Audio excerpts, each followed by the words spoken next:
On va maintenant préciser la différence entre mouvement rectiligne uniforme et mouvement rectiligne uniformément accéléré. Alors, le mouvement rectiligne uniforme, ça signifie que l'accélération est nulle.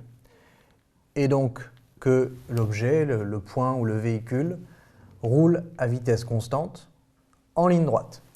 Et donc, on va avoir, si on commence ici, le premier point, et qu'on prend des photos d'un véhicule qui descend une route à intervalles de temps réguliers, eh bien la distance entre chaque position sera toujours la même puisque le véhicule roule à vitesse constante. Et donc ça, c'est un mouvement rectiligne uniforme. La vitesse V est constante. Voilà. Attention qu'il est forcément rectiligne, on ne peut pas avoir un mouvement circulaire qui soit uniforme avec une accélération nulle. Par contre, si on parle maintenant de mouvement rectiligne uniformément accéléré, eh bien l'accélération n'est plus nulle, mais il va falloir qu'on distingue deux cas de figure.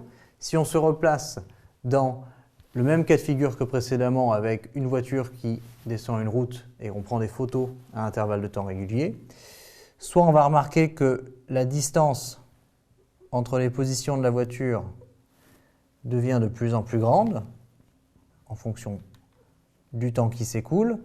Et ça, c'est parce que la voiture, effectivement, accélère. Donc, c'est un mouvement rectiligne uniformément accéléré et avec une accélération positive, ou en tout cas dans le même sens que la vitesse. Donc, une accélération. Tandis que si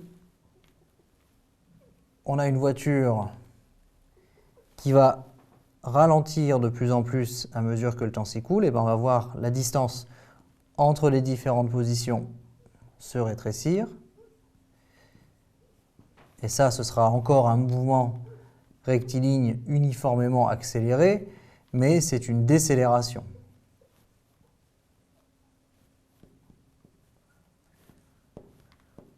Donc dans tous les cas, l'accélération au sens large est uniforme, mais soit elle est dans le même sens que la vitesse, c'est-à-dire qu'ici on a V1 et on a une accélération comme ceci, soit elle est dans l'autre sens, et à ce moment-là, on a une décélération au cours du temps.